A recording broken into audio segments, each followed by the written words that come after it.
Tumble Talk, and No Facts, All Feelings wrestling podcast on the Social Suplex Network. I'm Allie. I'm Ann. And I'm Leah. 3 whole girls. Hey. Wow. Does that feel good? The girls are back in town. The girls are back in town. And did you miss us last week? I did miss you. I was so tired by the end of the week. I had my 4-year-old nephew and my 1.5-year-old nephew here, and I don't even think I did anything, but I was like, I need to lie down for 100 years at the end of it.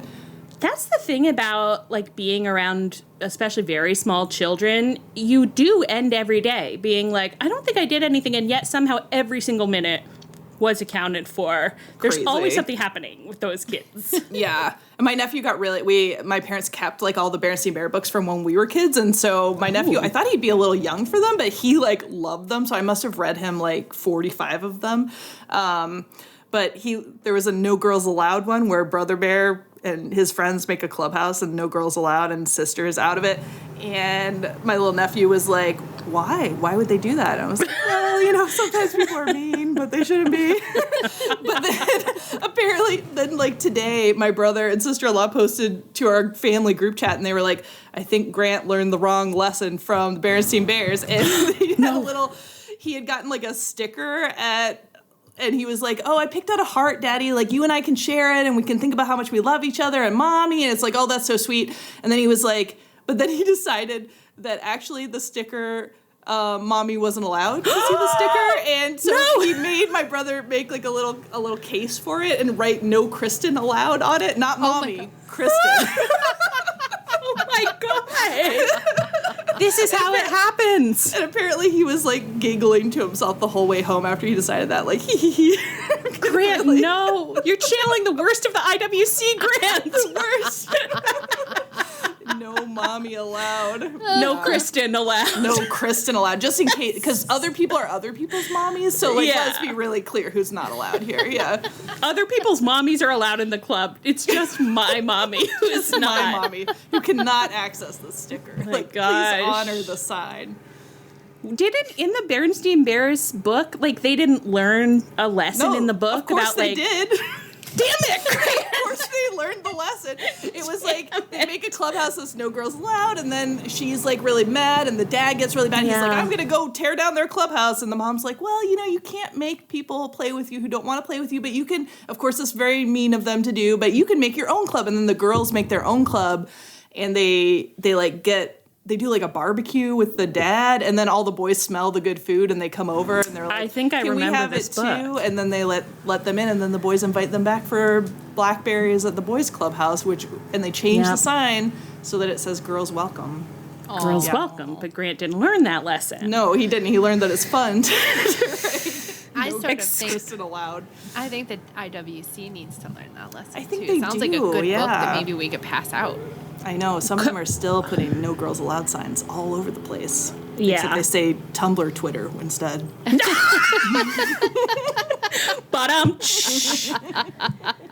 You guys just got burnt to a crisp by Anne, who is exactly right about what's going on. Oh, did the dumb Tumblr Twitter girls love this? Yeah, maybe we fucking did. Fuck off.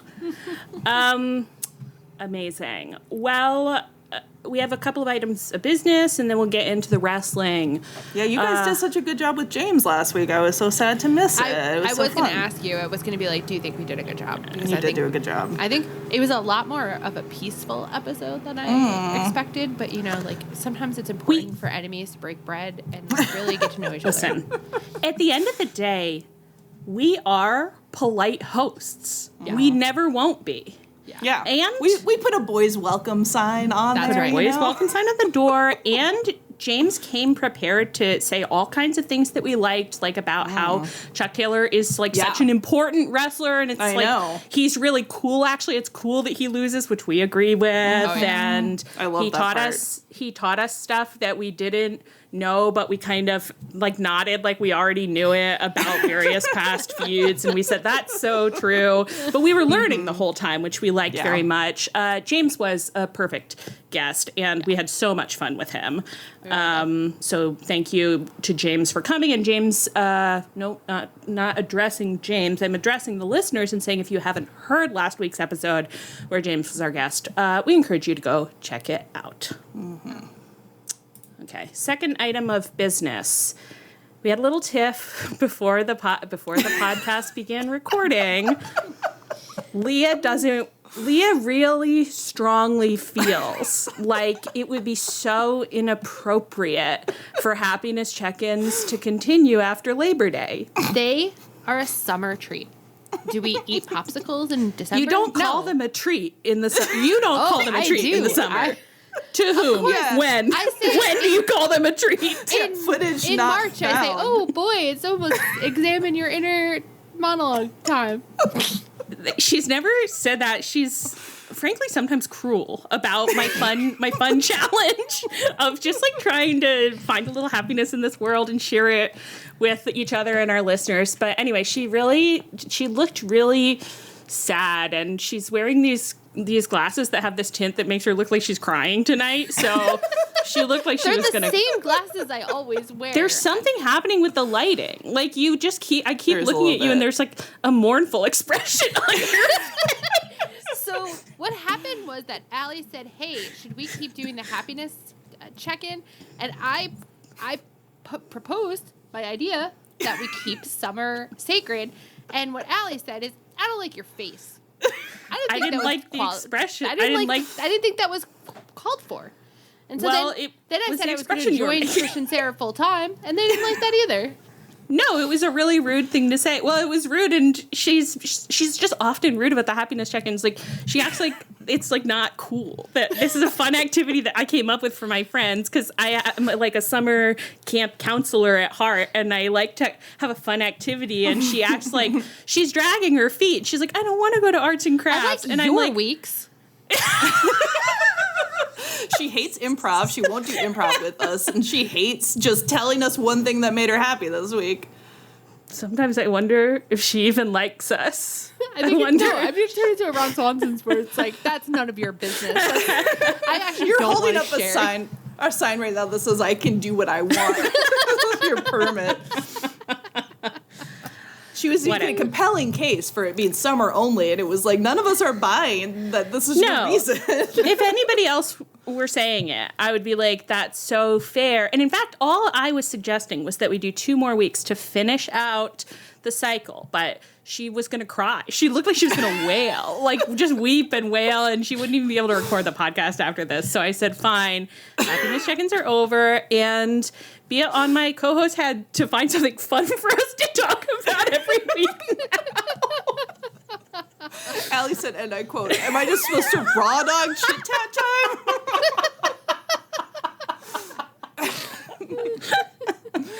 And I guess we'll find out. I reinvented buds, thorns, and blossoms recently, and I proposed that. And Leah didn't like that either. And I was like, we could do a segment called What Are You Wrestling With This Week? And she didn't like that at all. No, she liked that much less. I just don't understand why my co-hosts are so eager to do like psychotherapy on Zoom. It's good for you. It's good for you. I'm a repressed Catholic. You say this shit in the dark, facing a grate that a man might hypothetically be on the other side of, but maybe not. That's the only time you should be telling anybody what's making you happy. When you confess it, it's wrong. I don't think you confess your happiness. I didn't think that's what. I thought you were talking about nightly prayers at first, so I'm imagining you kneeling by your bed doing your nightly prayers, and then suddenly you're facing a grate.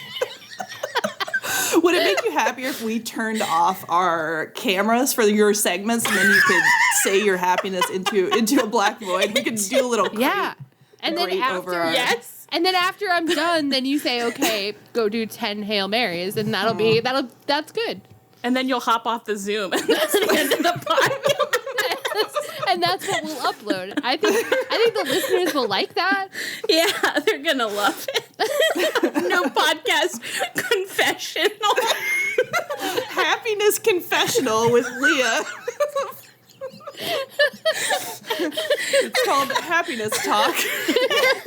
And tagline, enter the happiness confessional. And it's not like my happiness. If you dare. That's the season we're in. It's not like my happinesses are going to get more interesting too. It's not like I'm going to have anything good. It'll just still be like I had a popsicle I liked, and then that'll be it. End the podcast. She's brushing her hands off. She's like, easy night. I'm gonna go do my own Mary. I had a popsicle I liked. Are we done? Can I go? See you, bitches. Get out of here. Oh my god. All right. Okay. Well, anyway, our final item of business. We have scheduled our next bonus episode based on if you left us a 5-star review and you asked us to watch a match. We'll watch the matches. We are going to do this as a live Twitch stream for girls. The girls get on, we get on the Zoom, and the Zoom goes to the Twitch, and you can be in the chat and all that stuff. We have 8 in the 8. in the Okay, list well, maybe right we now, won't get so through we'll all see. of them. We'll see how many. No, we'll see how doubt many we'll we get through.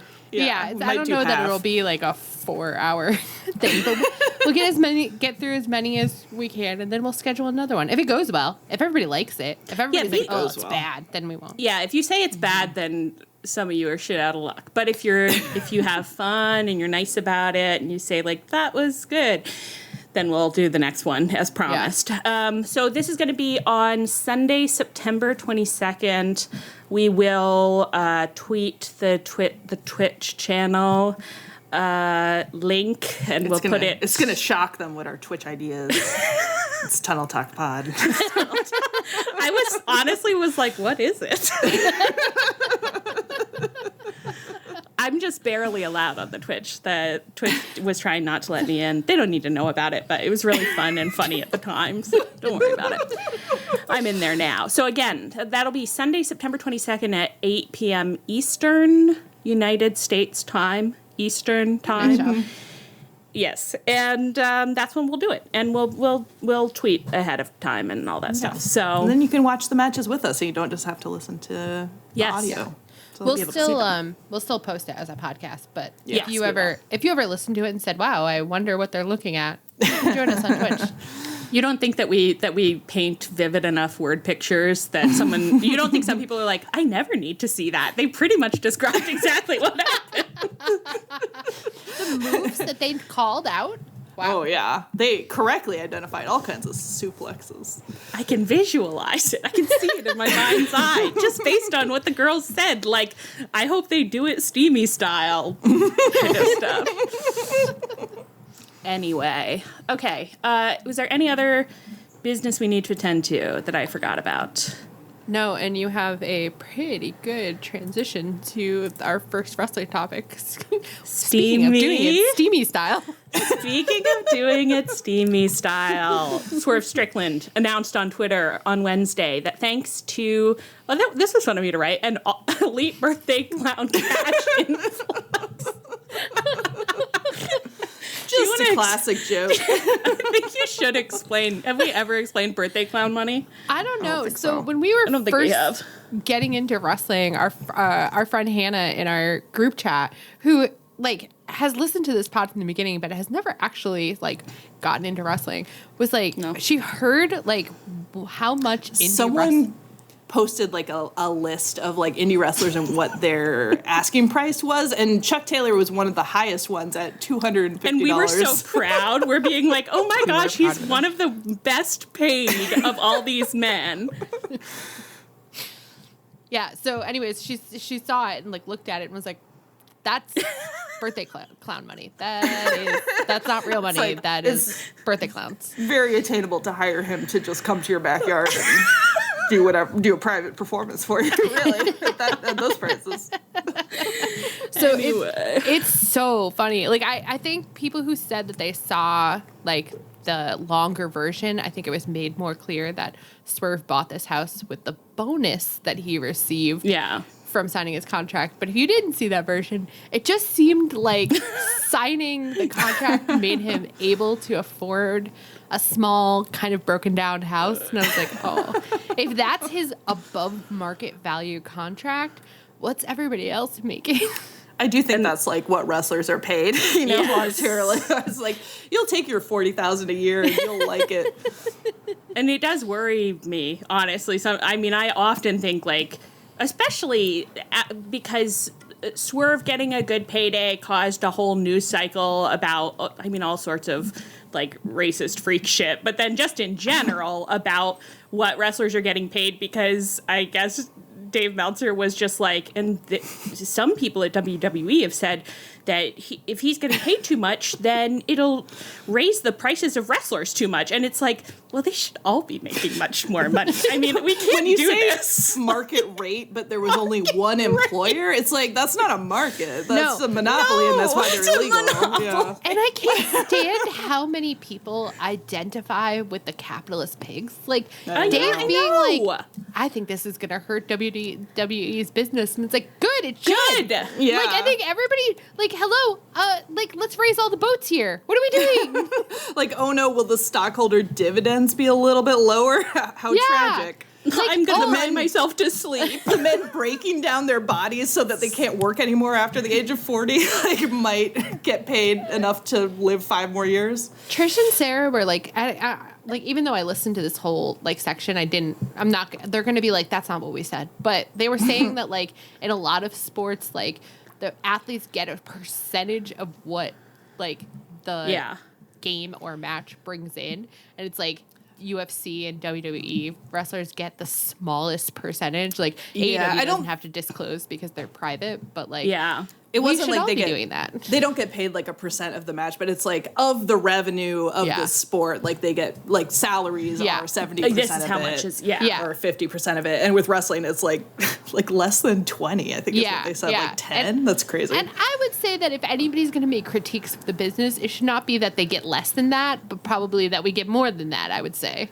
I know we've said it on this podcast before, but, like, let's just re-up it. People get concerned a lot about, like, I don't even know if Tony's making money. Like, he might be losing money on this. And it's like, good. He should be losing money. He's a billionaire. He is a billionaire, and I don't owe anything to the billionaires of this world. No. He should waste his money but paying wrestlers a living wage and have blast. He's having fun. Who gives a shit? Burn the money. Like, listen, I curse Tony's name at least 3 times a week, but he is the closest we have to, like, Renaissance patrons for, like, keeping a stable of artists in, like, a barn somewhere. Patronage. You know? Like, that's how Leonardo da Vinci. Just because it's not happening on Patreon.com doesn't make it any less the model of the thing. We should just be an Italian encouraging more king. Billionaires to create, like, hobby enterprises. Like, what are you into? Why don't you make a whole company about it instead of, like, I don't know, trying to steal money from orphans? Yeah, except the billionaires, like, you just have all these sicko billionaires who are like, what I like is making a computer that makes art for people instead of letting people make art. Just fuck off. It destroys the environment. You guys are gonna love it. I hope that bubble bursts. We can't get into the AI bubble, but I'm really following some accounts now, and I'm following an account that's constantly tweeting another pale horse because it's a list of harbingers. Wow, that's amazing. Another pale horse, and I start thinking that all the time. Every time go, it's another like pale horse. 90 degrees in February, another pale horse. That's not a fun one, though. I like. No. The AI bubble bursting is more fun than the bubble of the planet bursting, for sure. Anyway, what were we talking about? Look, Swerve got paid, and so he used it to buy his childhood home that he really wanted, and it's a really feel-good story. Couldn't possibly end in tears. He and Hangman were supposed to meet in the ring to sign a contract for their all-out cage match at the end of this week's Dynamite. Swerve came out, but Hangman's music just kept playing and playing while Swerve sat there, like, nervously waiting for his blind date to show up. And then instead of coming out, Hangman showed up on a video, big screen video, and he is entering the childhood home, which Swerve has just purchased. And the recapper on allelitewrestling.com ran out of time to finish their recap and didn't recap any of this. Wow. I just want, as John Moxley would say, I just want to talk. I just want to talk. Just please reach out. We have to discuss how you do these recaps. It's fine. So, what did you guys think of Hangman Cut's little promo moving through the house? What did you think? He's gotten so good at just like moving through a monologue. Like, I mean, he's always been a good promo, but like, I think it's really actually hard to hold the live audience's attention during a pre-tape because they get like restless. They're like, I don't want to watch TV. I could be home. But like, everybody was fucking spellbound, being like, what the fuck is he about to do? And like, just the way he moved through the house as he was talking, I just kept being like, he's good. Is anyone saying this? Am I the first? He's good. Yeah. And the words he was saying were so vivid. He was like, oh, I'm picturing like your mother walking on these dirty floors and your father yelling at you to quiet down so he can hear the TV and stuff. It was very effective. Like, it is, right? Hangman is genuinely unparalleled in his use of concrete descriptive language in promos. Like, it's just very good writing to be like, I'm not talking in generalizations the whole time. I'm not talking in cliches the whole time. Like, I am painting a picture of what I imagine. He said something so good. He said, low ceilings. He's just looking around. He says, low ceilings. I can see it now. It's like, bitch, you're a fucking artist. Yeah. You are good at what you do. Writing promos. And he was bringing so much intensity, and then Swerve in the ring was like freaking out so bad and couldn't do anything, but he was doing like really intense face acting and like falling to his knees where Hangman wanted him. That was really well done, because I think it's actually really hard to like stand in the ring and react to something on TV without looking like a geek. You know what I mean? Like, I think it would be really, really easy to go too hammy or just look like too awkward, because you're not really playing off anybody because no one else is in the ring with you. But he did such a good job where like the moment the video started, he kind of froze and was like, no. And then he slowly got more and more agitated, and then he was pacing, and then at one point he like grabbed Nana's arm. Like, he was doing a really good job of being like, I can't stop this. Like, I think for a moment he almost climbed out of the ring before he was like, what the fuck am I gonna, I can't, I'm not gonna be able to stop him in time. Like, it was just such a good, like, both of them are very good at physically moving their bodies. Again, I must be the first to say it. I think you are, Sometimes it really strikes you, though, with wrestlers where you're like, oh, right, this is like an art form where they communicate a lot through their body language, and someone, it's just like, oh, yeah, these are professionals, and these are... No one is doing storytelling like these two. I mean, it's just outrageous. Because they're leaning into all of the, it's like, this was a parallel of when Swerve broke into Hangman's house, and this is how Hangman had to see that was on the video, and like, they're doing the like mirror image stuff so well, and they're, whatever, it's just really well constructed, which many could think a little more about their construction, I'll say that. Anyway, so Hangman is wandering around the house, cutting this beautiful promo, dousing the place in gasoline. It's really been Fire City this year. AEW. It's like one guy got to use fire and everybody else was knocking on Tony's door right away. Like, is that on the table? Is that on the table now? How much of that gel do we have? So Swerve dropped to his knees in the ring. As Hangman had said last week, I want you on your knees begging. Swerve is on his knees, mentally begging, clearly, don't burn my childhood home down. But Hangman goes out front and he sits down in an Adirondack chair, and he has a little, almost said bucket. He's got a little cup of whiskey. And it wasn't an Adirondack chair. It was like a fucking armchair. Yeah. Oh, yeah, like great. He dragged that it makes out sense. there. It's old. Because, like, I only know because it had, like, the funniest little, like arms, and he was just sitting there looking like a fucking movie villain, just being like watching the flames burned. Oh, and I feel like he had like chair I like, an end table next to him. He did have an end too. table. It was like, just like a little like living room outside. Yeah, little living room outside, and he set the house on fire, and then he sat there drinking.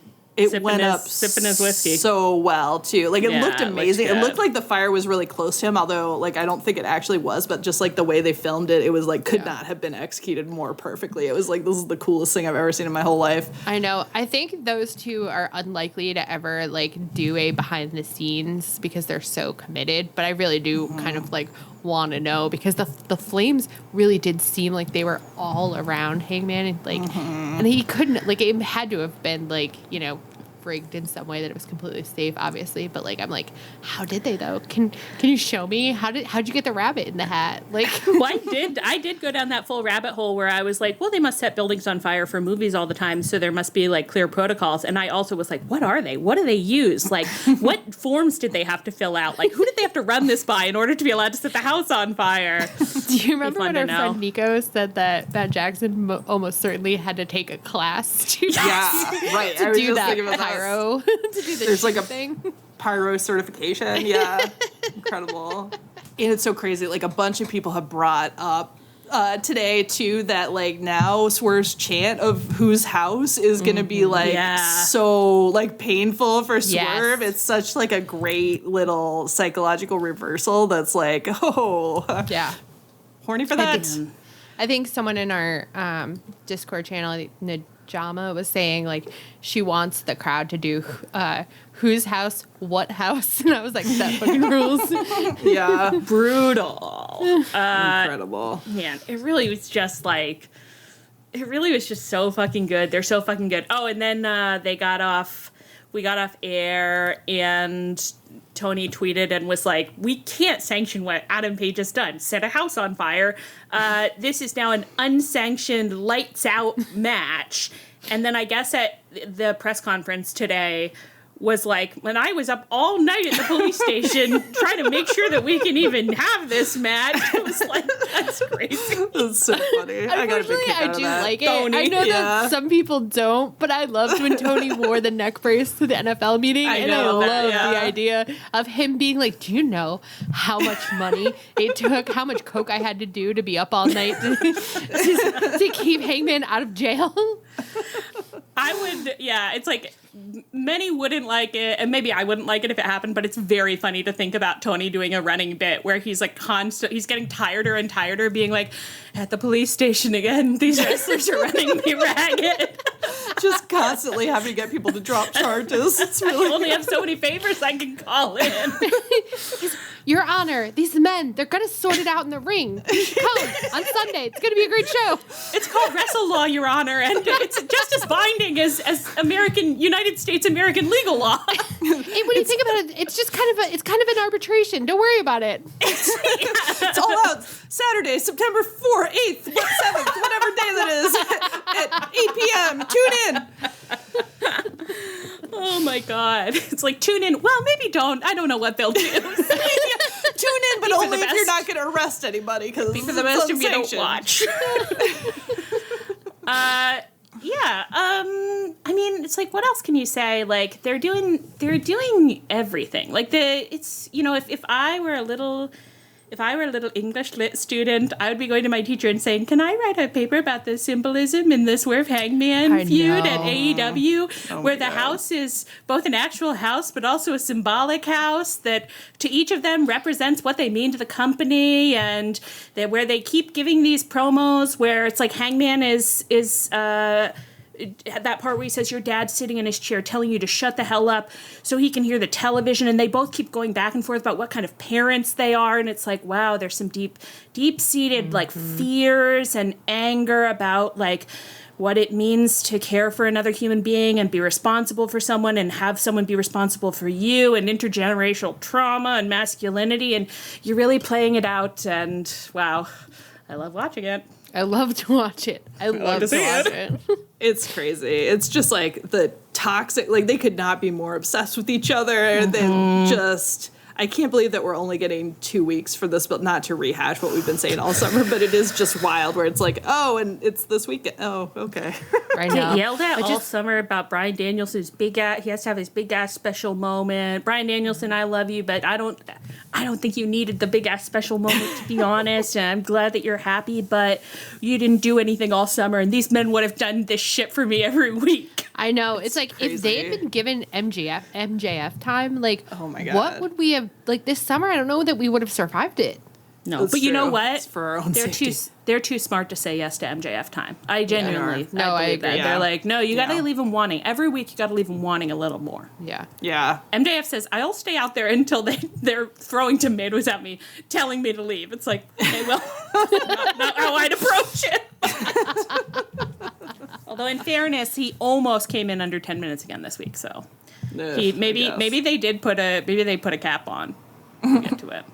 It's so refreshing to watch two guys where they're both giving it everything, and it's like, wow, the heights we can reach when we do this collaborative art form collaboratively. I know. You know? Yes. It's like they're working together. They're thinking, you know, if Swerve says something that succeeds, it'll give me something to work with. So I better give him something that he can work. Like, and it's just like they're feeding on each other, and they're so clearly like talking about all this and like making like even more plans. Like, I bet there's plans in the works that we don't even know about. And I'm like, God, I know. I'm in good hands. I know. I feel safe. I feel held. I imagine them backstage, like, let's do this thing. And then they say to each other, when we fight, we win. Wow, did not see that coming. Well done.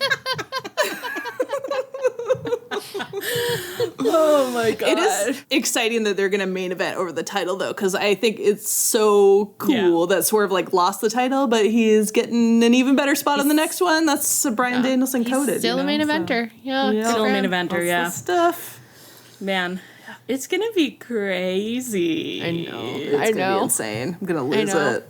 And I will say, maybe Tony knew this. It's like, Tony, if you had done anything other than this, the resentment that would be pouring off this woman's body at the fact that you are doing 2 pay-per-views 2 weeks apart. I love this sport. I love this sport we call wrestling, because that's what it's called. But at the same time, should we be having another pay-per-view this weekend? Some would say no. But Tony he's realized. He says, I book All In really badly. I think about it a lot, but then I book it like fucking shit, dog shit, that we spend all summer just like worrying about, oh, I can't wait to have my big moment at Wembley. Oh, am I supposed to do something on TV? I don't know. I don't care. I can't wait to be at Wembley. Whatever. That's for somebody other than me. And then in a panic, it's like me writing a paper right before it's due. He goes, Jesus, fuck, we got another pay-per-view. Well, let's fucking crank this out. And that's when the real shit happens. That's when the magic happens. When you have 2 months to overthink it, yeah, you do a terrible job. But when you're up in a passion, Yeah. The all-nighter says- always We works stay out, up man. all night before All Out, and then we're just staggering in there 7 a.m. to the professor's office saying, I got the goods. And I think it's going to be pretty sexy goods. I have no doubts. No doubts. I feel so confident that I'm about to have the time of my life. They might. And at a normal time. It won't be in the middle of the day. Yeah. That's that'd be huge for nice. us. Well, I love the men, and I can't wait to see what they do. Let's move on to some other men, shall we? Let's do it. As I've said here, less activating fare. But fully recapped, fully transcribed on AllEliteWrestling.com. Danny Garcia opened Dynamite by barging out, demanding that MJF show himself. MJF did from a safe distance with a security guard surrounding him.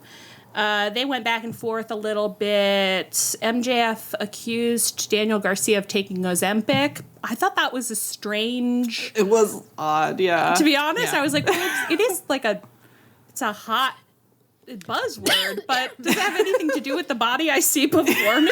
There's Say something. no. There's something going on here with Drake that I don't understand. MJF keeps making Drake references, and Kendrick accused Drake of being on Ozempic. So it's true. There's something going on here But MJF that I don't isn't understand. Kendrick. That does like kind of explain it, but it also makes it so much more confusing. It's like, I know. in what Yeah. sense?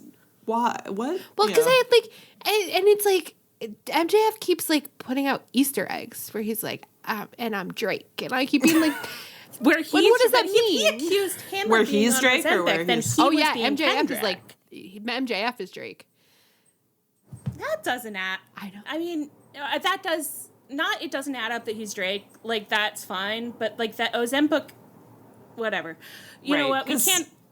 Yeah, whatever. I didn't think it was It wasn't sensical to someone No. who wasn't thinking about Drake. I guess. No, but it doesn't. But that's the thing is that it doesn't even make sense if you do. Yes, like if you do yes. catch the reference. Like Yeah. that's the part that kills me is that I wish that I could be like, oh, it's because he's playing the role of Drake for this reason, and then you're Yeah. gonna think this, and I'm just like, but it doesn't add up, and you're like, who's Kendrick? Like, what do we? You couldn't think of anything to insult Danny Garcia about on his own merits. Like he does that funny little dance. You couldn't make fun of his little dance. Yeah, I don't understand Call him a little dweeb or something. Danny said that MJF's hair implants aren't good. He's right. I'm sorry, okay? It is But true, I've yeah. been wanting to talk about this for quite a while. I don't know how hair implants work. I have a beautiful Terrified. head of hair. I've got tons of it. I don't need them personally, but it worries me when I think about it that it's like you have nice curly hair that can look lovely when you put work in, and then you go and get hair implants and you can never have a beautiful curl pattern again. I'd rather be bald. I know. The amount like, of dry, like disgust, like the hair quality. I'm sorry, but it does just look like pubes on his head, and I don't Don't care like it for when you say that, but it's true. I know. I And don't it's like like- seeing it. right, and it's like you used to have nice curls. You used to have like I would rather you have thin but your old hair than have what this is because I don't like it. I understand that this is a way in which, for once, men are victims of standards that not everybody body standards and everybody can live up to. They are sensitive about balding. I understand that, but it is better to have beautiful hair but not that much of it than to have bad hair and lots Yeah. of it. I agree. Like so many things in life. You know? Yeah. I think the cut isn't helping either because it is long and kind of straight up, Right. and dry. He should cut it. Like I'm Yeah. sure that Yeah. feels like strange to be like I Defeat. just grew all this hair. I paid a lot of money to grow all this hair, but he does need to cut it. Wrestling Yeah. fan really has educated me about the whole turkey thing. You know? Yeah, Just I like, didn't know before. No, I didn't know. But now it turns out all kinds of men are going to Turkey, and they're always They're all accusing going to different Turkey. men of going to Turkey. And That's I'm all they do, yeah. I'm often thinking like, I can't tell. Like with many of the men, when they say like he's been to Turkey, I'm like, well, has he been to Turkey or did he just do his face paint differently? I don't know, and that's because. Well, I guess I shouldn't say that because I'm like, I am very proud of my hair, so I wouldn't want to lose it. I would be sad if I lost it, but I wouldn't replace it with bad hair. I wouldn't. I guess you don't know if it's going to be bad before you do it, but his Well, own you is could bad. look at some of these examples. Now I'm just picturing you bald, and you know I think you'd be kind of cute. I have I have like a little bump on the back of my head. That could be fun. I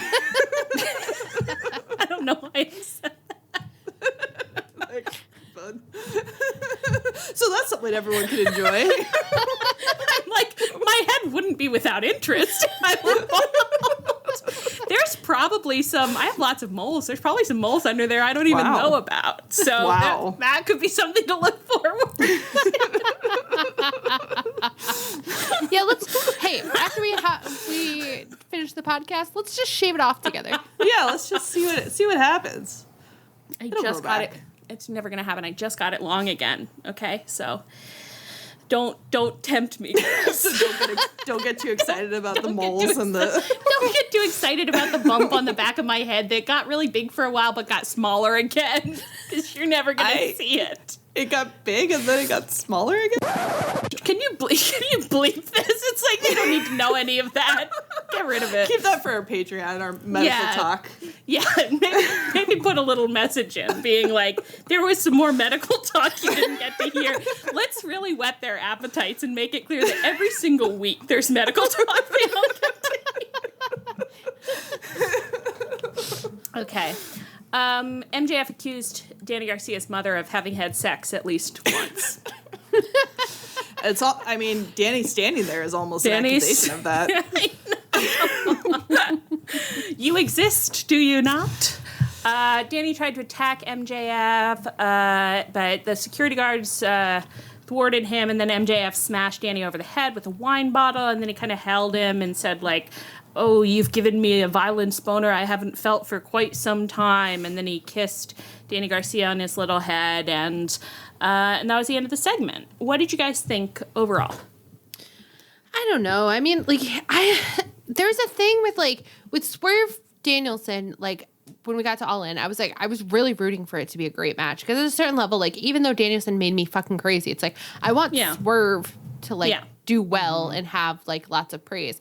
And so I had the same thing with this segment where I'm like, I like that Danny's being pushed. I want him to be pushed. I want him to look cool. So it wasn't like I was rooting against this segment, but, like, I did come out of it being like, why is MJF so MJF-y, like, all the time? You know, like, I think he told Danny that he could make the turkey crack. Like, that was him being generous to be like, you can say that. But it is, like he kind of, like, it's kind of funny mean. just to be at your workplace, like, I'll be generous. Like, I'll be talk generous. about the hair plugs. You can talk about my hairpiece. Yeah, that's fine. But, like, it's like MJF's best strength is, like, on the mic. So it's like, okay, then, like, he could have shut up and, like, let some of that stand without, like, answering it so fully. And then for him to do the beatdown on Danny, when I'm like, but we all know Danny's gonna lose on Saturday, so why? Yeah. Like, I don't know. Maybe it's exactly the Swerve and Hangman thing where I'm like, collaborate. Like, why can't you, like, when you make Danny look good, you look good, and then you have something fun to do together. Yeah, and this was one, too, where, like you said, it was under 10 minutes, so that is for sure an improvement. I will give it the credit. But it also, was 2 weeks in a row. We got to give him basically 10 minutes. We've got to call out when he succeeds. Yes, and I have to say, it has been better when it's been short. Go ahead, Anne. It has been better, but it was still, like, it had, like, one too many insult back and forth. Like, there was just still, it felt like a lot of filler to me, and not a lot that I was feeling like was new or exciting or very interesting. Like the turkey crack did make me, like, clutch my pearls, like, oh my, he's allowed to say that. But, like, other than that, like, there wasn't a lot going on to really intrigue me here. I'm afraid. Yeah, I mean, I think MJF returned to the well of, like, the crowd turned on me and they'll turn on you too. And it was kind of like, well, the situations aren't comparable at all, because the two of you aren't comparable at all. Like, I just don't know if, like, I think for MJF, I'm like, maybe we need to, you can talk. You're not doing it the best that you've ever done it, to be honest. But we know you can talk when you want to. Maybe you need to push yourself in some other areas that you aren't as good at, like showing stuff in other ways. Yeah. I don't know what that looks like, but... No, I think you're right. Like, I think I would feel happier with him if he was, like, wrestling more or doing stuff physically more instead of talking. If we just, like, had a break from the, because it was like 10 minutes is shorter, but it's still a long opening segment, like, still compared long to, like, the Hangman Swerve segment even, you know, so which had a lot more action in it. And some beautiful, as we've said, concrete visual language. Yeah, that would also go a long way. I don't think that has never really been MJF's strong suit. And I think it would be good if, well, I don't know, I guess he used some strong concrete visual language when he told us about getting that blowjob and nobody liked that. And crashing into a tree. Nobody praised him for that. Nobody praised him for that, no. But they talked about it a lot. MJF did kiss little Danny Garcia on his forehead. Now, kissing is something we usually like. I can't say that this, like, did it for me, but then I thought, but who... Can we redeem this man by finding some kissing that we would like? Is there any kissing he could do that could bring him back for us? I mean, he could even kiss Garcia and I'd be into it. It's just that he needed to set it up a little bit different. I think I've been banging this drum too much, but like it is like a thing where I'm like, you could have done a storyline where like you tried to mentor like over the course of like a couple weeks, tried to mentor Garcia and really tried to be like, you know, these are the things, you know, that went wrong and like, you know, this is what like I want for you, you know, really like vulnerable stuff. And then either he ends up turning like on Garcia because, you know, he's like not ready to love again after Adam Cole, or Garcia turns on him. And like, then if there was a little kissy, I would fucking lose my mind. Yeah. But, you know, I don't really like, I didn't like it when Jade did it, and I don't like it when MJF did it. Kissing shouldn't be like a taunt. Yeah, it didn't feel very earned, I think, or very psychosexual. It just felt like derivative kind of and not very authentic, which I feel like is kind of MJF's whole problem, where it's like he always feels kind of cartoony and kind of like he hasn't come up with anything specific enough to him and his opponent. Well, he said something else that like was obliquely referenced Swerve and Hangman. Didn't he? Like he's like, did he say something about I want your blood in my mouth or something that was like everyone was like there was something. There was something and I can't remember what it was. There were some thematic overlaps again, which I don't know. I think I don't think we're going to get there tonight, and it's like it's hard because we're at a right now with MJF. When we cut to him, somebody said, and it might have been one of you in one of our group chats, like, "Oh, he looks like is he gonna sing?" Like just because of what he because of what he was wearing, the dinner jacket. Yeah, and I was like, God, I wish he would. Like, if he's gonna be semi-cartoony and psychologically realistic, that's just probably not gonna work for me the way that he's doing it. So I don't know. Let's ham it up again. Let's go back. Let's do Le Dinner Debonair. Like I enjoyed that. I know many did not, but I'm like, that's great. If you are, if that's the level that you are at, and like that's how much I'm seeing you, and you're doing like the just crazy shit, like that would be great. Maybe just for a while we could go back to that and just kind of do a reset. And I know we said we'd get a reset when he was out, and it just didn't really feel like. Then he came back and it was like, well, I'm not reset yet. I'm actually still mad. I'm still annoyed. Yeah, and if there was, like, I do have the sense that he did something like sort of similar to Swerve and Hangman, but it's like, oh, you really shouldn't, like, you shouldn't put yourself in the same arena as those guys when they're doing it, because, like, you're so, it just, you suffer in comparison. You suffer in comparison. We're looking out for you, buddy. Okay, let's move into this great section I put together for us, where every single other match that happened on TV this week, or will happen on TV in the week to come, will be covered. Can you believe how good it's going to be? Mox was back at it this week, and by back at it, I mean stomping around backstage with his muscle, Marina Shafir, taking men out, looking for trouble. He spotted the Young Bucks and Jack Perry. He wandered over. He kind of sized Jack Perry up, and he said, I don't care what anyone says. You're a sweet kid. And then he wandered off again. I cannot think of anything more horny than the way he delivered that line. Like, it's crazy. Like, because when you just like recount like what actually happened, it's like that sounds like nothing, but it was like one of the horniest things I've ever seen in my life. It was like I don't know. The crackling tension as he walked over and just looked JB up and down, and you're just like, my God, what is he about to do? And then he just said, I don't care. You're a sweet kid. And then for the way that JB was like, oh my God. His eyebrows blew up and then back down. Like it was like he was like, it's like he's like, I'm a grown up now, but I had that man's poster on my wall as a child. You know? It's like there was... the Young Bucks standing there got these looks on their faces like, oh, should we not be here? They kind of like looked away. Like, I'm so sorry. Like, I'm not trying to stare at you making out. You just did it all of a sudden in front of me. Like, and Matt Jackson was on his hammiest behavior from moment one, where he was basically like whistling a little tune, like, don't be mad at me, Mr. Mox. And then all of a sudden was like, oh, not mad. Okay. All right.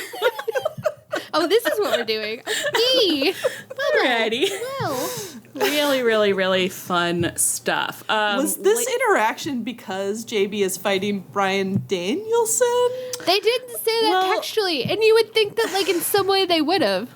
Yeah, and Bryan Danielson and Mox are, sorry, I don't mean to jump ahead. They've just, like, it's like, have they broken up? Like, what's going on with them? Like, no one will say. We will circle back on that. It's in the schedule. So we also saw Mox do an in-ring promo where he once again was saying that he just wants Darby Allin to call him back. He says, I just want to talk to Darby Allin. It was a really funny promo because it was like great energy, like really some of the best energy we've seen out of Mox in a long time.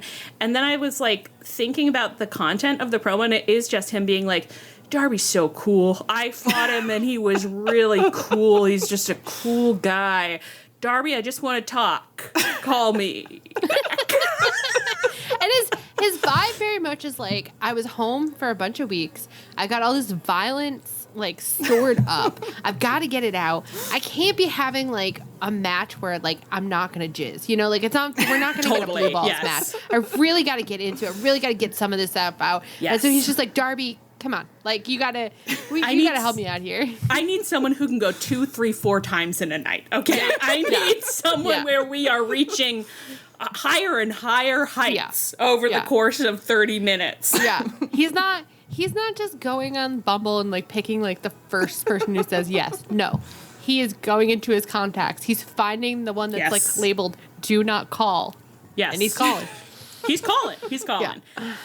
Absolutely, to me, amazing stuff. Really like it. Really liked it.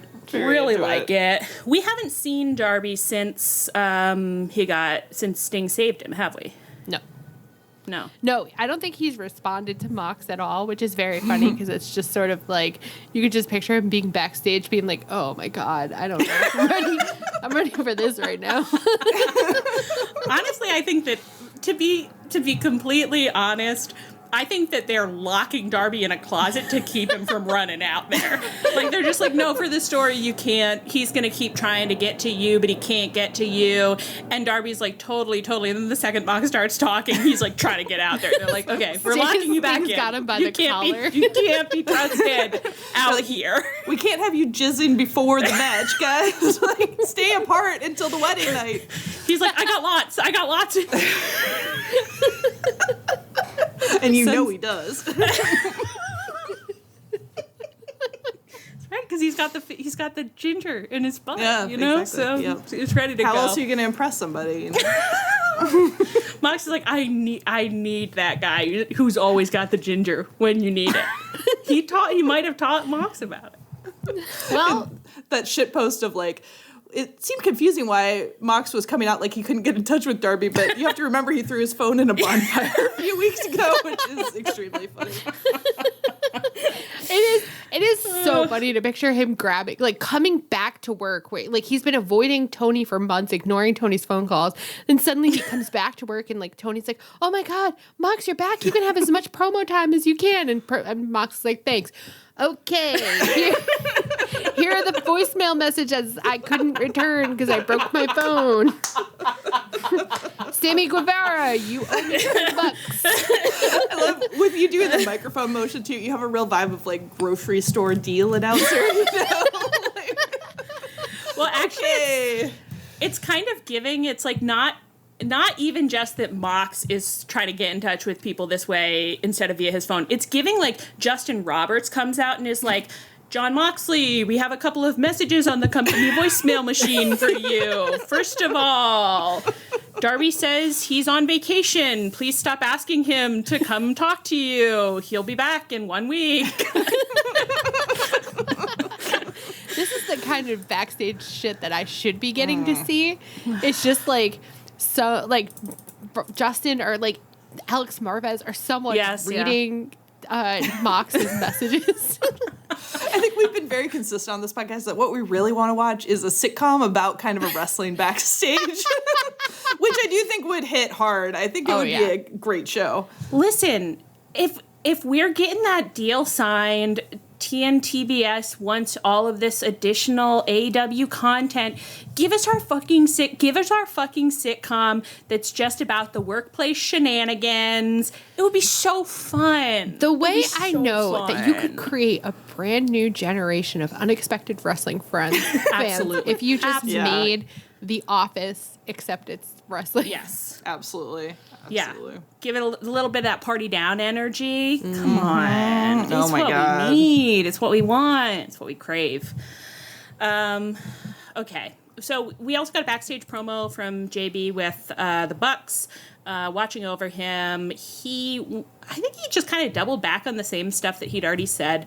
I'm not being mean to JB, but he once again was like, I was sitting at home and Bryan Danielson could have helped me, and he didn't help me. And I was like, why would he help you? You guys know each other? Like, you've never talked before, I think it's because Brian's on the disciplinary committee, but like, it is very... That's so funny if it's not textual, to just be like, Bryan Danielson, you know what you could have done, but you didn't do it. He could have so easily been like, you suspended me, but I don't know. Sometimes, like, you see this promo, and I'm not mad at JB at all. I was just like, oh, you sweet little idiot. But it's like some of these guys with their two little brain cells, it's like they just need a little more help with these stories. They do. I know. Well, it's like, I still sort of feel like JB shouldn't have won the belt that easily, and... Like, I don't know. I'm just like, yeah, well, you're back now, and it's been a huge success, and you've won most of your matches, so. Yeah. Who did he get that belt from? Huh? Who did he get the belt from? It was vacant because Cope broke his leg. Oh, yeah. Cope back training again. I didn't think he would be. I thought he was like exciting. way more broken. I love that picture of him, Darby, Sting's son, and those two fans. It rules. Yeah. Yeah, those two fans. Yeah, I was just gonna say those two blobs. I don't know. Two kind of a smudge on the camera. I don't know. Again, and if we're talking about AEW content, I really need to see Cope and Sting's son in a tent in Darby's backyard. And if I don't get to see it, I'm gonna freak out. I must go to Tent City. Also, Cope gave an interview talking about Swerve and Hangman being great, and I suddenly remembered again that he like is Swerve's mentor or whatever. Oh, yeah. my God. Oh, right. Yes. Yeah. Got some good stuff going on. All right. And then the Bucks want title off of Danielson. They want JB to get the title so that the Elite have all titles. Okay. Main event match on Dynamite was Packpool Combat Club. I don't know who said PCC. Someone said it, and if you were the first to say it, then thank you. And they were fighting Kyle O'Reilly, Orange Cassidy, and the other man, Will Ospreay. And they fought, and it was fun. Very fun match. Bryan Danielson was on commentary. PCC won the match, and Bryan Danielson came out to celebrate with Claudio and Yuta and his friend he's always had, Pac, and the Elite attacked them, and Claudio ended up challenging the Bucks to a match at All Out, so it's him and Yuta versus the Bucks. And we're also getting, I think it's an Elite PCC Trios fight, is that on Collision on Friday? Yeah. Tomorrow. Yeah. Okay, great. Yeah. You guys are going to listen to this podcast after the pay-per-view and after Collision, and we haven't seen any of it, so that's should have said that up front. And this is another thing that Tony's done to us, okay? Because it's like now we're only releasing outdated content. We won't change our day we record. No, we can't. We can't change it. But it used to be like 4 times a year we would release an out-of-date podcast and just be like, well, that's life. But like now that there's a podcast, there's a pay-per-view every month. Now it's just like, well, once a month our episode will be like stupid. What are you gonna do? But it's like you didn't come here to hear anything that smart anyway. No. So it's totally fine. we're not really speculating. I think we used to speculate about who's going to win a lot more, and now we totally stopped. Yeah. Now we just say what we want or what we think would be fun or horny. We don't know anything about what's going to happen. So. No. And we almost don't care. Yeah. Yeah, we've given up. Okay. So now we can talk about this Mox BCC stuff that I cruelly shut my co-host down on before, but I was like, I put it in the schedule, so I'll get there. I think that we are on the record for enjoying being gaslit, and I think that they should commit to this harder and just be like, well, true. when William Regal picked Pac, That is true. the vibe. Yeah. It was so funny because like Bryan Danielson came out on commentary, and commentary they were like, "Oh, Bryan, like what's going on with you and Mox?" And he just like said something about Pac, like he didn't address it at all. And it was this situation where I was like, "Is he dodging it?" And that's like a story point that we're gonna come back to because he and Mox have like broken up off stage, or is it just the BCC being terrible at telling stories? well, no, I it's guess like the thing that I'm worried about is like it's either what you're saying is that they're spinning up like an like story, which I'd be thrilled about because I think I was kind of sick of Mox for a while there because he wasn't telling stories. So I'm like, that would be cool. But then I'm sort of like, Mox was like shoot mad at AEW. Did Mox shoot break up with Bryan Danielson? I And know. now they kind of can't. If commentary mention asked that? about it, then I'm like, it has to be a real storyline that they're doing. I just don't really understand it. No. And I do think, but it's like, it's quite funny, but insane. Like, it's insane that nobody has done anything to address it. Like, even like Claudio and Yuta, like, could maybe do something where it's like, I know we haven't fought with you before, but maybe you just do this. That's what we used to do with Mox. And like, I don't know what they could do. It's like, maybe it's fine. And they're just like, it's so funny though, but like Mox is off like leading a new faction with Marina, and it's just like, I mean, that's cool. I love it, but it's just like so I just want weird. them to lean in like more. Like if you like, honestly, I would like it if Yuta was like, Pac doesn't fight the way Mox does. Pac doesn't that'd tuck be me in the way great, Mox does, and he doesn't. So I don't like the way he makes macaroni and cheese for us. And he then doesn't like do the good voices he during doesn't do bedtime good voices when he reads the stories. I can't believe that one non-deadbeat dad left them too. It's just I know. like poor Yuta. sad. But then, like, also, I would really enjoy it if Bryan Danielson had been asked about Mox, if he had just been like, yeah, I guess he just showed up out of nowhere with a tramp on his arm. Like, hello, you have a family. Where were you when I was winning my big title? I invited him. He didn't even come. Yeah, that'd be fun. I do, if it, I'm going to go ahead and assume, I don't know why, but I'm like, if commentary said it, I assume it's a storyline. So I'm going to go ahead and assume it's a storyline that they're going to do something with. I would just say, like, maybe remind me what the last thing I saw Mox and Danielson do together was, because I have no fucking clue when the last time I saw those men on screen together was. No. I don't know. Well, the whole like BCC storyline is like they're always just like filling whatever role they need to at that moment, so they had nothing consistent. So it's like, and Bryan Danielson was always like off on his own, but then he'd come back like nothing had happened, and you're just like, I don't understand what's happening. Like for 2 years, He would come back with Yuta and Claudio. I think Allie's right that like, Have when's we the not last seen time them we do saw anything the four since of the them? Connie? Have we not seen since Mox, Eddie, and Danielson had their little Connie adventures? Could that really be Did the we case? see Mox and Danielson together during that?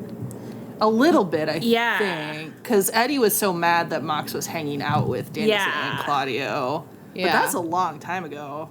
Yeah, it was last November or whatever. Oh, I'm so excited. Connie season is coming up. I again. know. hope they do a good I'm one. so excited. I hope it's Sports going to be Girls really and good. Connie I season. really love Connie hope that they make a season. big deal out of it. I want the thing that Rich Latta was saying where he was like, the whole month before it gets announced, all the wrestlers should be doing promos where it's like, I hope I get picked for the Connie. Yeah. It should be really like hope the Oscar Connie- season. And it should be, oh my gosh, we should get some little, like Renee should have some special segments that she's doing like, you know, like Chicken Shop Date, or the wrestling version of like Chicken Shop Date or Hot Wings. Yeah. You know what I mean? And it's Oscar season, so everyone's going on Chicken Shop Date, and you know, to be like, maybe I'll be getting an Maybe Oscar on the this Connie. year, maybe I'll be on the Connie this year, but we don't know who's in the Connie because they haven't announced it yet. But it's like, oh, so and so is on Chicken Shop Date. And I want them, you know, that like little thing that they did where everybody predicted who was going to win between Swerve and Bryan Danielson. crazy. I want them to do Totally that every insane. week for the Connie, like just that's backstage, fun. Yeah. like, ooh, who do you think is going to, like, how do you think they're going to go this week? Bring back the vibe of when Private Party and Danny Garcia were doing Oh my God. NBA on TNT or whatever for the seven challenge. Oh yeah, that was really fun. The best of seven. The seven challenge. when the boys got so into doing basketball. And we learned so much about basketball. Not that much, actually. No, not too much. I just learned that there's like a song that people know that is for a basketball show. Anyway, Bryan Danielson is going to fight Jack Perry at All Out this weekend. He did speak to Jack after this Elite attack. He said, "As for you, Jack, there's been a lot of people, including myself, who are sick and tired of all your crap. I guarantee one thing. This Sunday at All Out, Jack Perry, you're going to get your bleeping head kicked in." Bryan Danielson, I'm not trying to rag on you, and we don't have to get into it, but baby, was this really the best we had? Was this the best this is the best we had? You didn't do, I'm sorry to be mean to you, to my mind, you didn't do your job all summer. You didn't do anything all summer. And then you had your good match, and you had your big moment that made you feel really special, and I'm happy for you, and it made all the ROH boys feel really special. I think it's important that everybody feels special sometimes and they get what they want. But it is All Out for Sickos this weekend. You didn't think like maybe you could have like done something more interesting for the Sickos? Maybe you could have walked up to JB and looked him up and down and told him he was a sweet kid in kind of a overtly sexual way. Oh my God. You know what I mean? Maybe that would have really built the match for me. Right. Like, it's sexy week. We've got 2 sexy weeks in September and end of August. He was like, Swerve carried me through the all-in build. It's like, okay, well, do you think you could pay it forward? Could you maybe help JB who needs it more than Swerve does? Could you help him? And even if you don't carry him all the way, like, could you pull your own weight for, just don't drape yourself over his back. Yeah. You can't do it. When I look back down the beach, miles and miles, and see only one pair of footprints, and it was Swerve carrying you, and now I see a different pair of footprints, and still not your footprints. Now you just see like 2 bodies lying there, not going anywhere at all.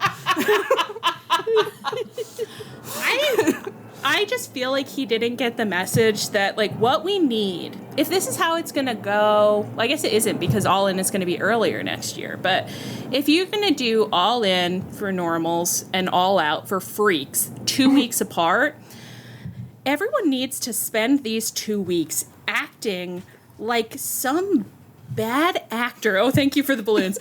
Like some bad actor pumped cat and heat pheromones through the building, and everybody's going loco because of those richly scented pheromones. Yes.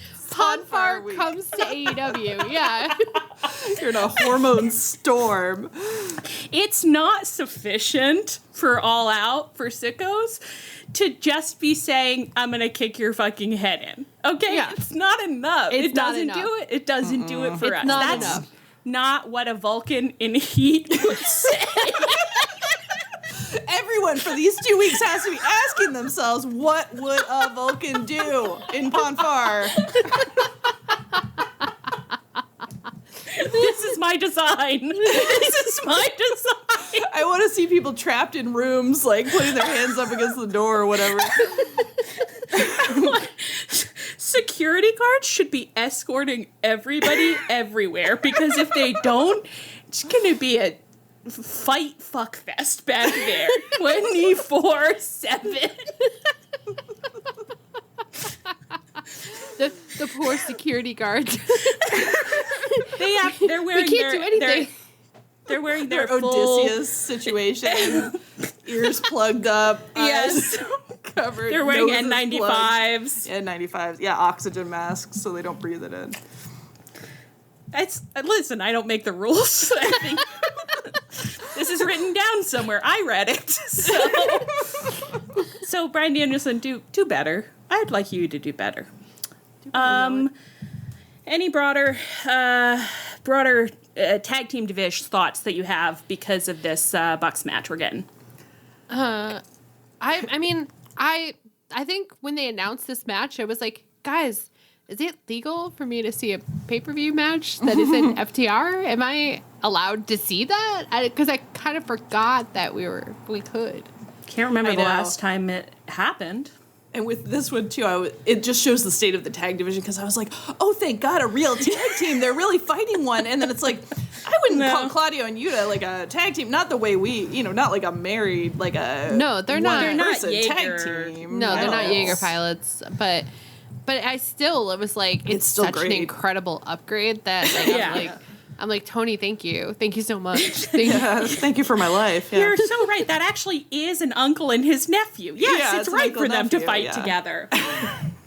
I'm happy. I'm happy about it. I'm happy to see it. I'm interested in what is going on because now it's like you've got BCC, Elite, Mox on his own has also embroiled himself with Jack Perry. Darby is in the mix. Darby and Jack just mixed it up.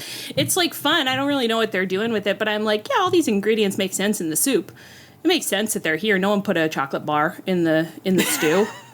No, normal perpetual stew. Yeah, it's all good ingredients. It's interesting because I'm like, if they're gonna do BCC versus Elite but take it seriously this time, I would like that. You know, like they just did it as a vehicle to get to like Anarchy in the Arena and Blood and Guts last time. But like, if they took it seriously and did like the cool matches and did promos on each other and like mixed it up, like of course I would like that. I would like to see that. So I wouldn't mind. But any of the ways that things could match up would be really good. Yeah. But yeah, very interesting that Mox has embroiled himself in this, even though he might not be speaking to Bryan Danielson for all we know. It's an interesting little, but he's like, hey, JB. You look good. I loved that he didn't even good. make eye contact with the Bucks when he did that. No. Like, Oh my God. they might as well be like, No like interest. invisible Just to him. I fucking loved it. part of the scene. It's so nasty. Like right in front of his parents, basically. He was like, hey. Do you think that we are edging towards the end of boy mode? Oh, well, let's talk about it. Matt Jackson's hair was down. But, okay, but I want to know, do you agree with my assessment of that it wasn't full girl mode hair? Because he had done this thing where he'd like wetted it or like slicked it back so that there was a certain tightness on the skull and then the free looseness of the hair. Yeah, it was giving like the beginning of a rom-com when it, like the career woman is like too into her job. Well, she's had it up in that tight bun for so long. Yeah. She's so tense and she, she's not like, it's reflecting in every part of her personality that she's just too uptight. And then it's like by the end of the movie, like she's like flicking it over her shoulder. She's loose. She's easygoing. She's breathing. It's before the part in the movie where he's gotten a little too drunk and revealed some secrets about why he's so uptight. But it's after the part in the movie where he started to have feelings for his assistant. You know what I mean? Yeah, exactly. That's exactly the vibe. And I'm loving it. I'm ready for that. I love watching the hair come down. I know. It's just really... Which we got to be getting close up, to those vests coming off, right? Oh my God. The vest got to come off. The hair's got to get totally loose, luscious. Yeah. Shaking it back and forth. I like though that it's like Nick's hair's still back. He's like still back. Before we get to Nick, but we do need to get into what happened with Nick. Yeah. But I didn't bring this up last week because I think I was, too excited about James. But for my birthday, Allie made me another vid, and this time it was to Kesha's Woman, and it was the greatest thing that's ever happened to me. In fact, just before we got on saw on Tumblr someone had reblogged it and was like, I watched this 4 times today, and I was like, yeah, that is the exact right vibe. It's so good. If you haven't seen it, go to our guys. YouTube Thank or you. backread our Twitter a little bit. But it is unbelievable. It is so good. I got quite nervous about posting it online because I was like, no one's going to take this the wrong way, right? Like, no one's going to think that I'm, like, one of these people who are mean to the Young Bucks and calling them girls in a mean way. And I'm like, no, everyone knows. If Tunnel Talk is saying, like, the best thing that you can be is KeshaWoman.mp3. I know. Obviously. And I think it's about how you run your business. That's I think it's that's what it's about. I think it's incredibly obvious from every frame that, like, it's the most complimentary that we could possibly be. Like, it, like, could not be more in praise. I the whole time I was making it, I was like, wow, this man is a woman. so Hannah was with me when I watched it, and she just, like, at one point she just went, wow. I guess I just didn't realize how many times, it's not just once or twice, how many times he embodies this I just threw a martini in someone's face energy. And I was like, yeah, that's right. So right. That's who he is. There was a real peak moment at AEW where every time you saw Matt Jackson, he was furious at a man at a bar who had taken liberties. And to that I say, bring it back. Bring it back. Bring it back. Bring it back. It's still in there. It's still in there. Yeah. You know he wants to. Just briefly, I don't think that I've ever been as happy than I was watching Nick face Chris Jericho and the two of them do a little Spider-Man meme. In their banana yellow jackets. Beautiful. I was so delighted by that, and it was such a funny thing for them to post on Twitter, because then I thought, I was like, oh, this is another thing that would be on BTE. Like, Oh, yeah.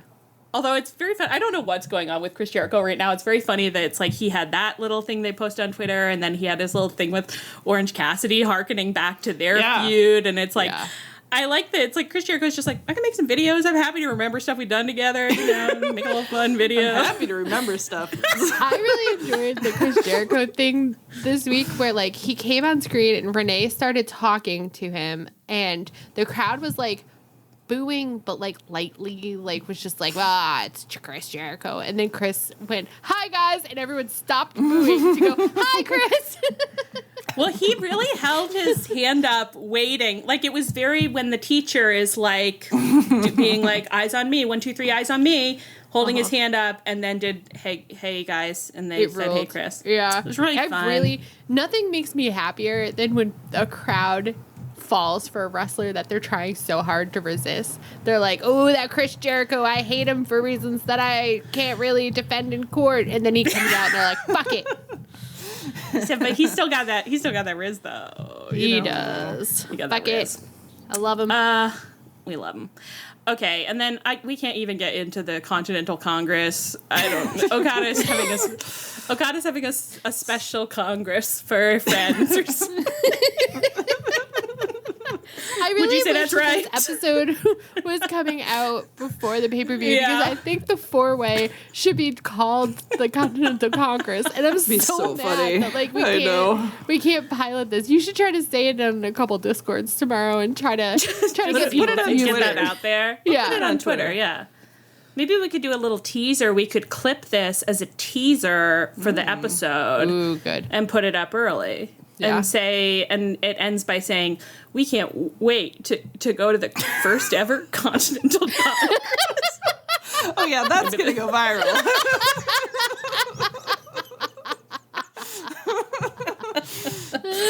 I never claimed to be a social media manager, Anne. I did a little crime. I got permission from my co-host to do this. I made us a fun little binder full of women here at the end, and all the women are cozied up in the binder together, and it's just because they haven't really done that much for All Out, and so it's a real light touch on all of the women in this big, beautiful binder. Let's check in on them. We saw Jamie Hayter again. She fought Robin Renegade. The gear has grown on me, to be honest. Yeah. It's crazy, but I think I love it. Yeah. I immediately, when we saw it the first time, I did immediately love the colors, but I was resistant to the textures, which were so there. There were just so many of them. But now I like them, and I think she looks insane and beautiful. And that interview she did where she looked like a 70s hunk, I was my God. into that. Oh, yeah. I mean, take me away. She don't have All Out match yet that we know of. Mercedes got an in-ring promo. What did she come out to talk about? Does anyone know? I think she's mad because Vice President, that's not right. Vice Principal Christopher Danielson said that Camille can't come to her All Out match. So I think she came out to complain about that. Oh, I guess I thought that happened during the segment. But maybe that is not the case. Well, one way or another, Vice Principal Christopher Daniels did say that her beautiful bodyguard can't be there for her, and she's going to fight Sheeta at All Out, and Sheeta was on a video looking mean about it. And I guess she did fly out of the ring at the end of her promo being like, I have to call Matthew, which is lost it. so funny. Well, it's so funny for her to specifically call out Matt because it is like, she's like, oh, I know that Karen will solve this. Like, Karen's going to be out there outraged. It's her whole temper tantrum was so funny. I really liked it. I was like, this is great. Yeah. So I think that'll be fun. Christopher Daniels was all over Dynamite this week, right? Did we see him like 3-4 times? I honestly thought they were like getting rid of his whole role because everybody was so mad about it. But we saw him at least 3 or 4 times, which I loved. I was like, I know, I'm not mad about it. Especially because every time we see him, he looks sadder and more worn down. Yeah, which is what I like. Like I want more sketches with Vice Principal Christopher Daniels. I want to see him going to his office that's basically just a janitor's closet and sitting down and there's no window and he looks like he's got such a bad tension headache, but he immediately has to look at the attendance list again and someone's knocking on the door and he says, they can't have gotten in another fight already. And it's apologetically, somebody's just like, they did. So someone tried to yank somebody else's earring out. It's bleeding everywhere. I'd like to see that. I love Vice Principal Christopher Daniels. I don't understand what he's for. Like, I thought it was going somewhere at one point, and now I'm like, I guess they just think we need this for some reason. But I'm not objecting to it, but I don't understand it. No. Yeah. Does that seem right? Yeah. No, I agree. I mean, like, at one point, I thought he was, like, going to be, like, the antagonist to the Bucks. Like, he was... Yeah. But I was like, well, like, I don't really know... Like, is he going to get back in the ring and, like, fight them? But then, like, he's kind of left them alone. And I don't know. No idea what we're doing. But this is another situation where it's like, I want to book something that would... nobody would ever let me book. And I understand that even just saying it is like, I'm getting in trouble. But I'm like, there should be an episode of Dynamite where in the first 5 minutes, Vice Principal Daniels gets so upset that he's like... We're going to the auditorium and we're sitting in silence for the rest of the day so you can think about your sins. And then the rest of the episode is just stuff that happens backstage while Vice Principal Christopher Daniels is trying to punish the entire school. And I think that would be so fun. He's like all the fights are canceled. Right. Like kind of a Breakfast Club type thing. Kind of. Like he's like, everybody go to your dressing rooms. We're not having any fights today. I want you to sit and I will come around to each of your classes and I will give you an essay topic to write and you will write about how sorry you are for what you've done to me. But instead, they're like sneaking into each other's dressing rooms and getting in little backstage fights and Vice Principal Christopher Daniels maybe doesn't even catch them, but he's just stomping around and he's drinking. Oh, God, he's drinking. Well, it's a Saturday. This would have been a great, like, pandemic episode because you could have had them sneaking out to do fights, like, all over the place, like, in weird sections of the arena and stuff. Fuck, that would be so... Just play with the form. I think it would be fun to play with the form more than we do. And I know that not everybody agrees with that. But it would be really cool to do a match where the two wrestlers really hate each other and are furious, but aren't supposed to be fighting. So it just goes from like room to room to room, and then using weapons, and it's like crazy. But then every once in a while, they have to like both stop fighting and like duck down and like hide because like or like somebody's gonna come stop them. Pretend they're studying their math textbooks. They're writing that essay. They're not just. They've got blood on their forehead. Christopher Daniels is like, read me the last sentence you wrote. Read me the last sentence you wrote.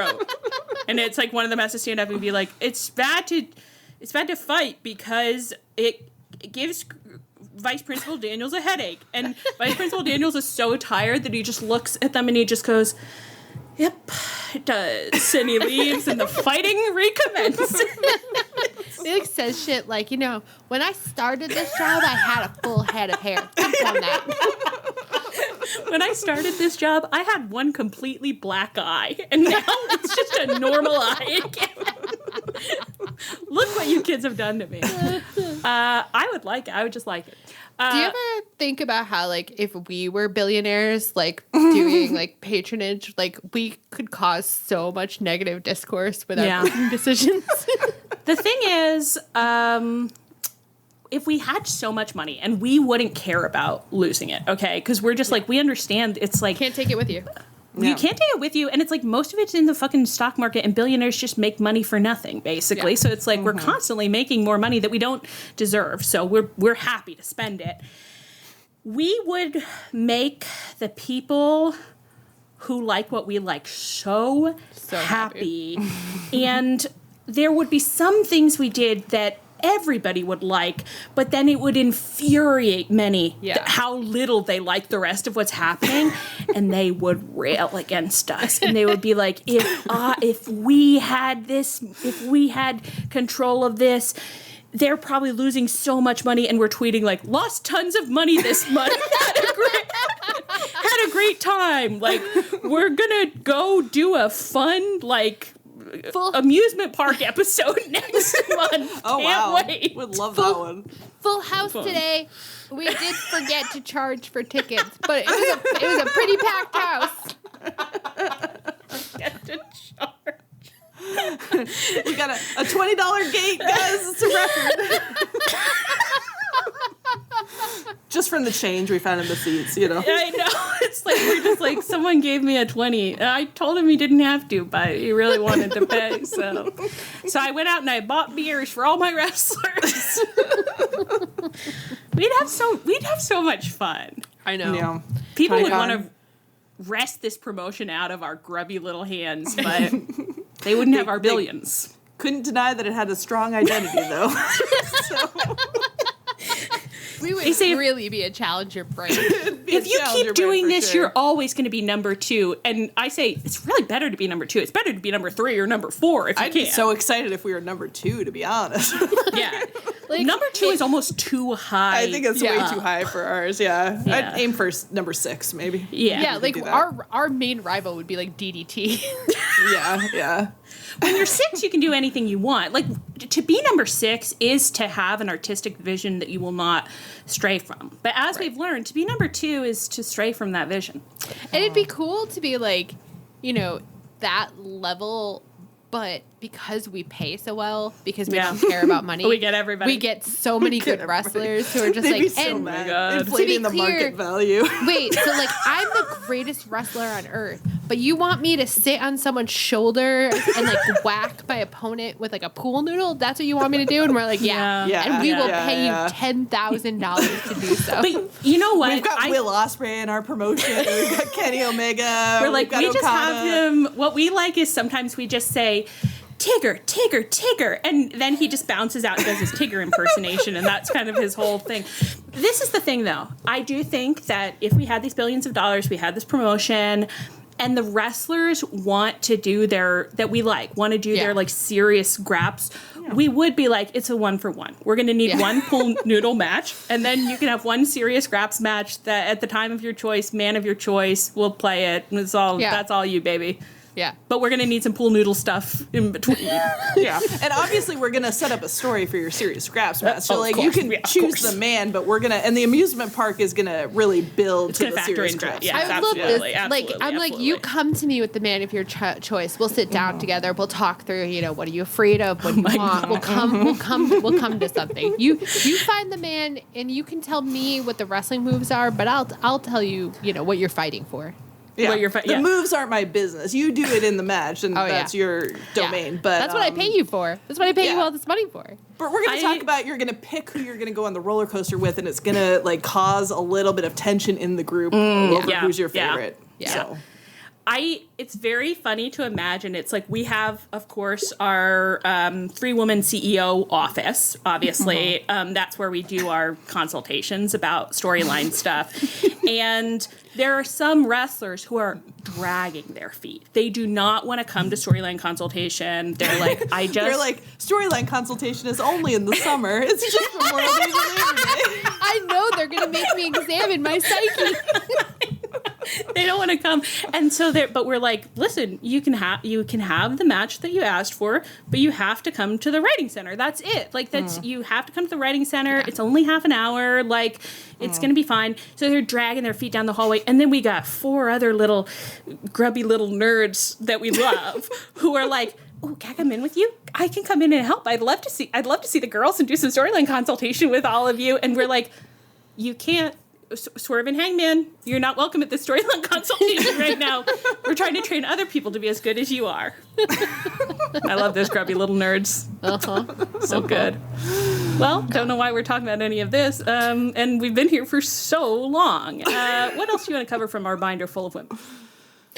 I just want to mention that Deonna Purrazzo did a pre-tape where she was just like, she was surrounded by candles and she just kept talking about how she was doing her art, that she liked art, that she was making art with her wrestling. And I was like, that's what I want to be hearing. I do like, and I think like she meant it in terms of like, you know, like I'm a violence artist, but I am like, I would like it if more wrestlers described what they were up to as doing their art. So absolutely, I'd like to see her spread that backstage. Yeah. I was excited to see her again. I feel like she's been doing nothing very interesting lately. She's been fighting Thunder Rosa. She's been fighting Thunder Rosa for like, 6 months, I think. Every 2 weeks, I look at the list of matches and say, another one between Deonna and Thunder Rosa? That can't be right. And it always is. It actually always is. But she's going to fight Shida on Collision tomorrow. So I guess we'll see how that goes. I hope it's good. Yeah. And I'd love to see some candles there. We can bring them to the ring. Yeah. Oh my God, that's the other thing. If we own the promotion. A little Grey's Anatomy candles match all around. Oh my God, did you guys see that Awfully Waffly tweeted at us that our favorite Black Swan wrestler guy is healed. He's wrestling again. That's so exciting. God. I love that guy. I hope he does one in such a beautiful church. I hope he does like a really gothic. If we had the money, guys, the places that we could rent out for these matches. Our pool noodle matches would be in the most impeccable settings. A lot of attention would get paid to art design. Less so to the wrestling moves. Oh, yeah. Dave Meltzer's like, if you thought that the salaries were bad, you should see their decor budget. And we're like, we don't give a single shit. I'm not showing Dave that decor budget. I want Dave on air every week being like, I know they're losing money. Like, what if they don't get, they're not going to get a deal? And it's like, oh, we'll get a deal. If we don't get a deal, we'll just buy the WB. We actually own Turner Network Television, so it's not a problem, Dave. Dave, this just airs on public access. It doesn't matter. Like, our wrestling show only airs on the channel they have in the back of taxi cabs. Gas station TV. Gas station. It airs at gas station pumps, and it's a huge success. What's the name of Lily Moskovich's show on the Princess Diaries? What did you tell me? Tell me to do it. That's gonna be the name of our wrestling show, and it's gonna be that. Tell me to do it. Tell me to do it. That's not nothing. Actually, it's not nothing. I love it. Lily tells it like it is. Tell me to do it. It's Allie Ann and Leah told me to do it. That's what the wrestlers are saying. Like the AEW, the people that we leave on AEW, constantly like, oh, I was in the back of a cab and I caught a little of your match last week, and so why were you doing that? And they're like, I don't know. They told me to do it. I love that we've painted this wild fantasy universe where we employ all the best wrestlers in the world because we're paying them like $100 million a year to wrestle in taxi cab TV. In amusement parks. They love it. They think they won't, but then they love everything that we do. We kind of take them to a little summer camp, and they think at first they're a little scared to be away from home, but the activities are so fun.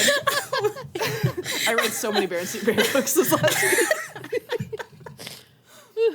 I'm so mad that we don't have the money. I know. And one of us needs to marry a billionaire and then divorce him without a prenup, Bezos, because that's how good gets done in the world. Yeah, and I think we've assigned you that task at least 6 times. Yeah, you've never once tried to seduce Tony Khan for his billions. So true. Can I just add something here? I'd like to reassure some of our beloved listeners. We love you so much.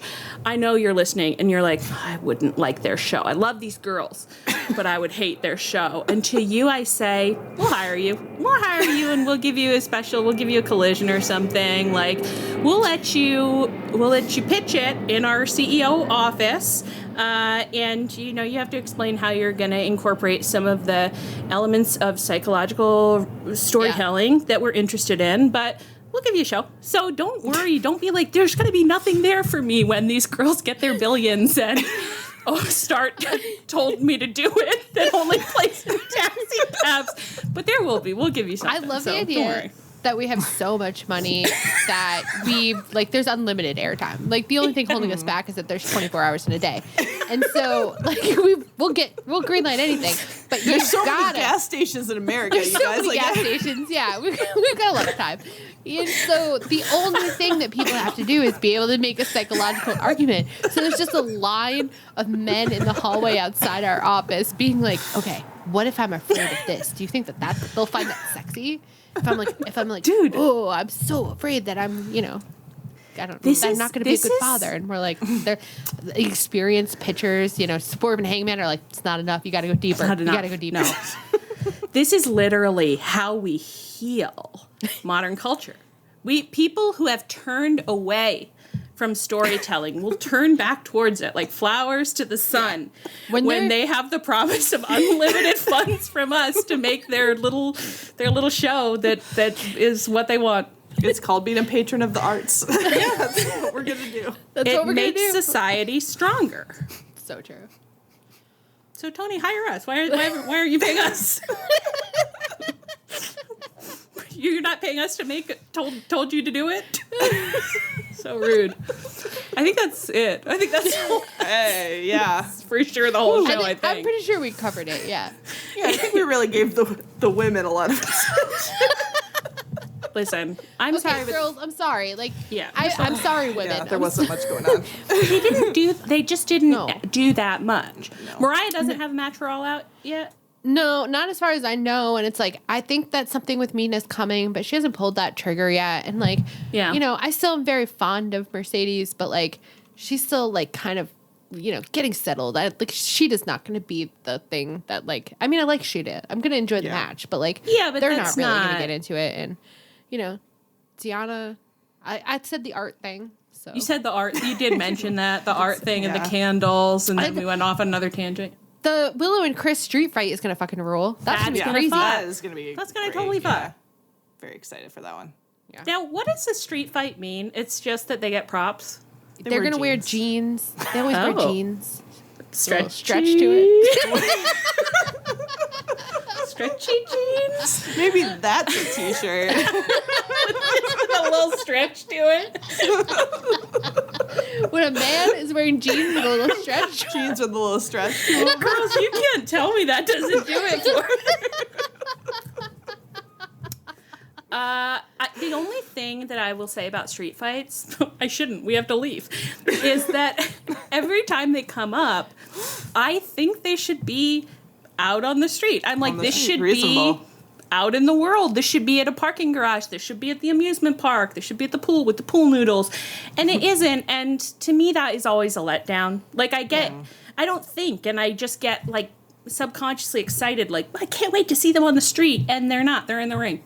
Yeah. They might bring some street signs to the ring, but it's not. Sometimes not they do, a real street, It's not a street.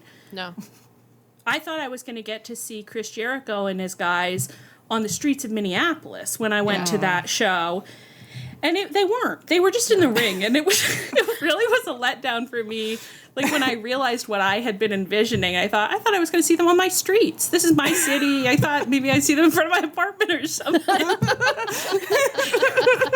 They're just in the damn ring. God.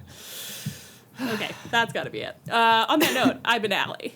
I've been Ann. And I've been Leah. I'm glad we got back together. I know. It felt good. Feels good. Listen, when we're together, we have our fun. Thanks for listening to this, even though it's been completely Jost. Our theme is by Chris Corkin. You can find us on Twitter. Oh, this is Tunnel Talk.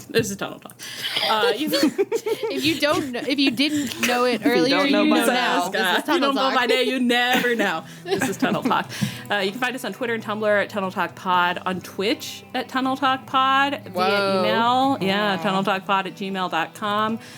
You can also find us on the Social Suplex Network feed, where you can check out some of the other great podcasts on the network and on the Social Suplex Network Discord. Please rate, review, and subscribe to us wherever you get your podcasts. Stay frosty because it's cold and happiness is over, you know? And as always, please come back next week.